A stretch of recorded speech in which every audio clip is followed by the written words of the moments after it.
오늘은 이제 신학기 조금 있으면 다가오죠. 그리고 방학 기간에 보통 신학기 되기 전에 학원을 좀 많이 알아보시고 기존의 학원을 유지하는 친구들도 있겠지만 그렇지 않고 새롭게 학원을 등록한다든지 아니면 이제 기존 학원을 좀 바꿔보고 싶어서 여러 가지 이유로 고민하고 알아보시는 학부모님들이 계실 거라고 생각합니다.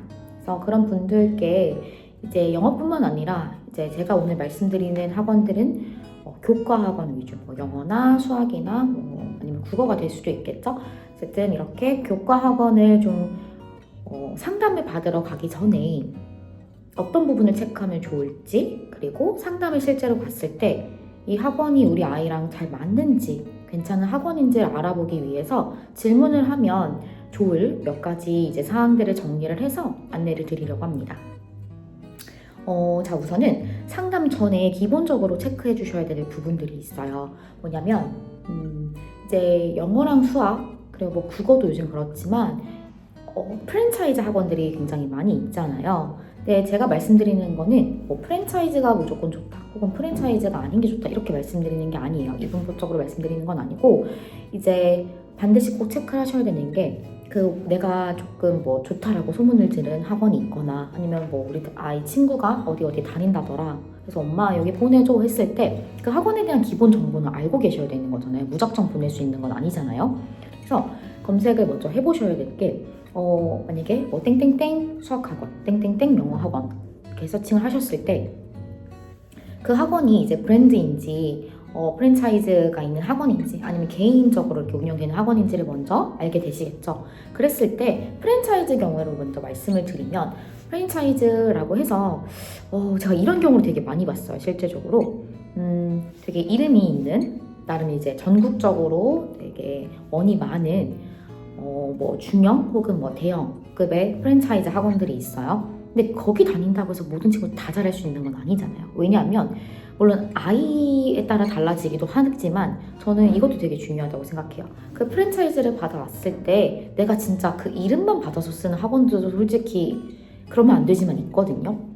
그러니까 제가 말씀드리고 싶은 거는 프랜차이즈를 딱, 만약에 이 학원이 프랜차이즈다 했을 때 그 프랜차이즈를 검색을 하셔서 본사 사이트가 분명히 있을 거란 말이에요. 그럼 그 본사 사이트에 접속을 하세요. 그래서 거기서 그러니까 거기서 지도를 하려고 하는 목표가 무엇이고 방향이 어떻게 되고, 그리고 커리큘럼도 다 정리가 되어서 나오거든요. 그러면 여기서는 이런 식으로 커리큘럼을 짜고 진행을 하는구나, 학습 단계는 이렇구나를 기본적인 정보는 일단은 가지고 계시는 게 좋아요. 왜냐, 이걸 아셔야 실제적으로 상담을 갔을 때 본사에서는 이런 걸 가지고 목표를 가지고 이렇게 지도를 한다라고 되어 있는데 이 가맹원에서는 이걸 실제적으로 지키고 있는지, 그렇지 않고 이름만 빌려서 주먹구구식으로 이제 운영되는 건 아닌지를 반드시 먼저 확인을 하셔야 돼요. 그렇지 않으면 나는 이런 어쨌든 대형 어학원이 있고 혹은 좀 중형급 이상의 되게 큰 프랜차이즈여서 믿고 보냈는데 내가 생각했던 결과가 아니네, 혹은 우리 아이가 여기에 조금 시간과 노력을 많이 들였음에도 불구하고 결과가 별로 좋지 않네, 이런 결과를 깨닫게 되는 부모님들도 많이 봤거든요, 실제적으로. 그래서 이런 부분을 일단 1차적으로 먼저 체크를 해주셔야 된다. 그 다음에 두 번째는 영어 학원을 예로 들어드리면, 영어 학원은 이제 초등부 아니면 중등부까지를 봤을 때 보통 어학원, 그러니까 설립을 낼 때 어학원이 있고요. 그 다음에 일반 교과학원 또는 보습학원이 있어요. 근데 이 둘의 결이 굉장히 다릅니다. 영어회 같은 경우에는 보통 대표적으로 이야기하는 이런 좀 큰 어학원들 있죠. 이렇게 대도시에 많이 이렇게 있는 그런 어학원 같은 경우에는 일단은 초등부부터 시작을 할 때, 혹은 유치부도 많이 있고요. 우리가 소위 말하는 이제 영어 유아학원이라고 하죠. 그래서 그런 학원부터 이렇게 이끌어오는 스피킹 중점 학원이라고 보시면 돼요. 그래서 어학 중심이다. 그러니까 공부로 접근을 하는 게 아니라 학습으로 접근한다기보다는 어학 능력을 전반적으로 하는, 그래서 리스닝이나 스피킹이나 이런 것들이 조금 더 중점이 되는, 혹은 라이팅. 그래서 이렇게 우리가 생각하는 학교에서 배우는 그런 교과식의 영어를 배우는 학원은 아니에요. 그래서 이런 어학원이 있고, 그 다음에 보습학원, 교과학원. 저희 학원 같은 경우에도 설립을 낼 때 교습, 저희가 교과학원, 이제 보습학원으로 냈거든요. 그래서 저희는 어학원으로 등록을 한 게 아니에요, 사실적으로. 그래서 학습적으로 이제 아이들을 영어 학습을 처음 시작하는 아이들을 대상으로 이제 티칭을 하는 학원이고, 물론 그 안에 저희가 최대한 이제 어학원의 장점들을, 그러니까 스피킹이라든지 이런 것들도 녹여내기 위해 노력은 하고 있지만, 그래도 어쨌든 이 원이 추구하는 결은 다르다라고 봐주셔야 돼요. 근데 제가 말씀드리고 싶은 건 이런 학원들이 있어요. 어학원이라고 이름은 되어 있고 설립이 나와 있는데 외국인 선생님이 없어요. 원어민 선생님 혹은 외국인 선생님이 등록되어 있지 않고 채용되어 있지 않고, 그냥 내용 배우는 거는 뭐 문법, 뭐 아니면 그냥 뭐 독해 하는 게 일반 교과 학원이랑 전혀 다를 게 없고, 오히려 되게 올드한 옛날 방식으로만 그냥 뭐 강의식으로 그냥 무조건 티칭을 한다든지, 아니면 자기 주도적으로 그냥 패드로만 학습을 한다든지, 이런 학원들도 요즘 꽤 너무 많다는 거예요. 근데 이렇게 했을 때는 어학원의 의미가 사실 없죠, 보내는 이유가. 그래서 그런 부분들을 꼼꼼하게 체크를 하고 알아보시고 보내셔야 된다, 이걸 말씀드리고 있고, 어학원이라고 되어 있는데 어학원의 시스템을 반영하고 있지 않은 곳은 사실 지키고 있지 않은 거니까 저는 넘기시는 게 좋다라고 생각을 합니다. 그 다음에 수학도 교과 중심의 학원이 있고요. 그 다음에 사고력 중심의 학원이 있어요. 그래서 내가 우리 아이를 어디 학원을 보내려고 할 때 교과인지, 교과 수학 위주인지 아니면 사고력 중심인지는 그래도 그 정도는 알고 접근을 하시는 게 가장 도움이 될 것 같습니다. 자, 이제 본격적으로 상담 전화를 먼저 하겠죠. 문의를 하겠죠. 뭐 레벨 테스트를 잡기에 전화를 하실 텐데, 전화를 하실 때 대부분 학부모님들은 그냥 저 뭐 상담하고 싶은데요, 이렇게 전화를 하세요. 근데 뭐 이것도 잘못된 방법은 아니지만 조금 더 팁을 드리면, 대략적으로 우리 아이가 어느 학교에 몇 학년이고, 그리고 현재 뭐 1년 정도 이러한 어떤 영어학원을 다녔는데, 그 영어학원에서 지금 교재는, 구체적이자면 교재는 뭐 이런 걸 하고 있습니다. 여기까지는 한 것 같아요. 교재명이 가장 정확해요. 어떤 분들은 뭐 파닉스를 깼어 이렇게 하는데, 이거는 사람마다 보는 기준이 너무 다르고, 사실 객관성이 조금 테스트를 보기 전에는 결여되는 부분이기 때문에 뭐 어디까지는 했어요 라고 이제 이렇게 총체적으로 말씀해 주셔도 좋지만, 교재 뭐 아니면 리딩 뭐 이런 정도의 단계는 하고 있습니다 정도 말씀해 주시면 훨씬 더 많이 도움이 될 것 같습니다. 그리고 이렇게 말씀해 주셔야 되는 이유가,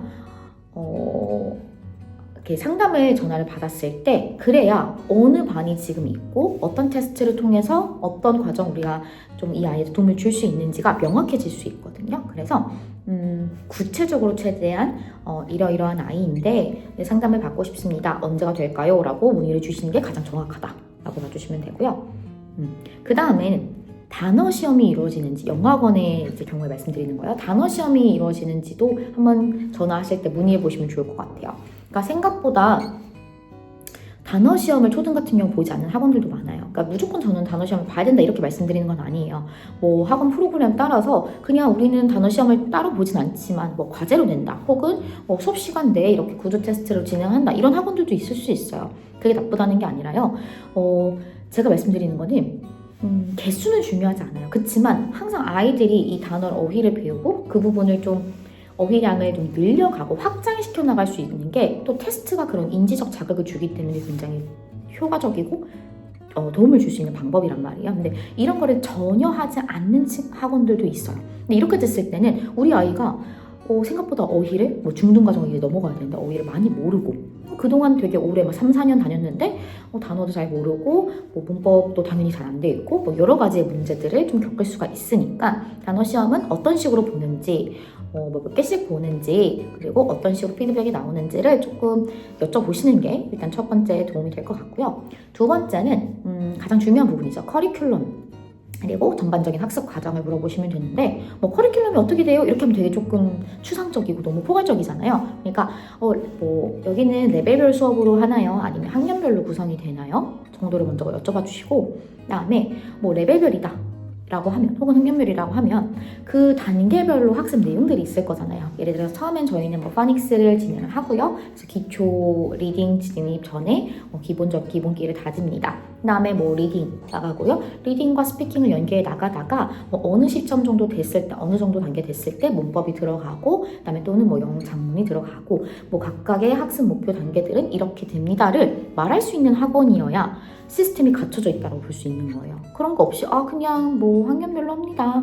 뭐 그냥 뭐 연차대로 해요. 뭐 이렇게 하면 조금 잘 갖춰져 있지 않고 뭔가 좀 부족하다라고 보여질 수 있겠죠.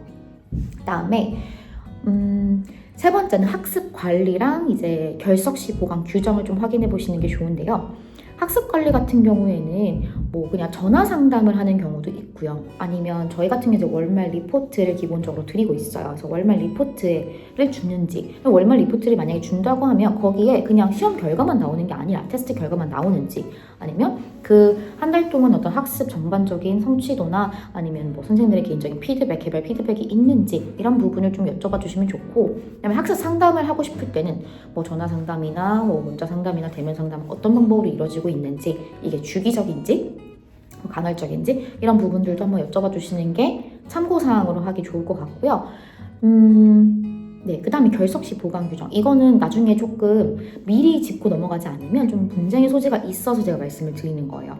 뭐냐면 예를 들어서 어떤 학원은 저희는 횟수제로 진행을 하는데, 대부분의 학원들은 이제 월별로 그냥 뭐 한 달에 뭐 언제부터 언제까지 수강 요일을 이제 수강비를 납부해야 되는 기간을 정해놓고 진행을 하잖아요.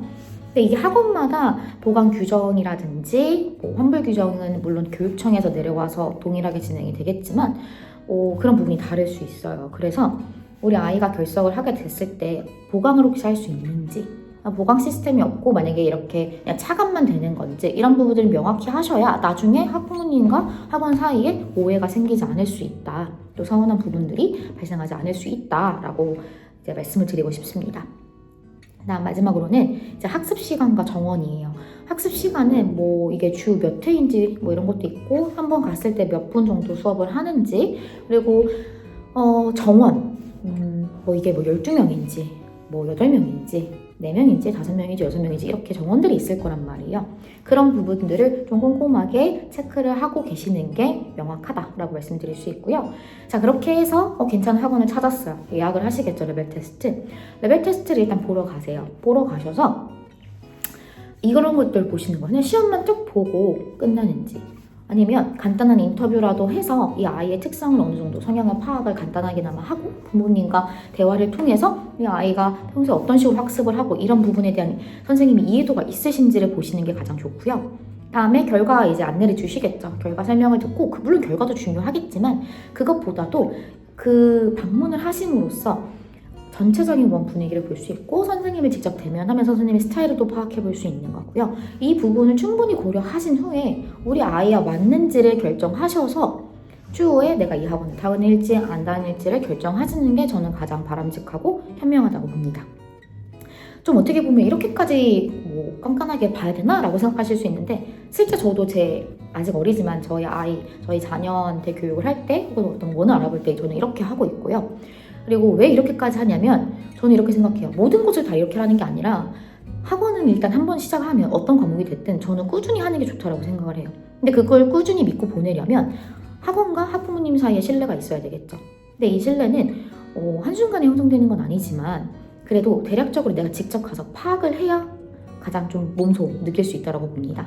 그래서 너무 자주 바뀌지 않기 위해서는 처음에 이제 시작할 때, 시작 전부터 충분히 우리 아이의 성향을 고려하셔서 그 원의 분위기나 뭐 학습 과정 이런 여러 가지의 것들을 잘 살펴보시고 전반적으로 고려해서 결정하시는 것이 바람직하겠다.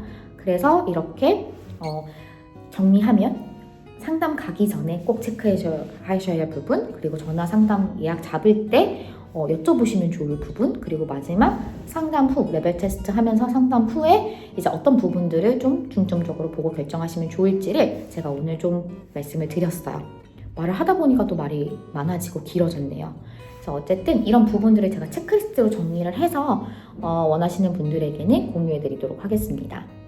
오늘 저의 설명 들어주셔서 감사하고요. 참고용으로 봐주시면 좋겠습니다.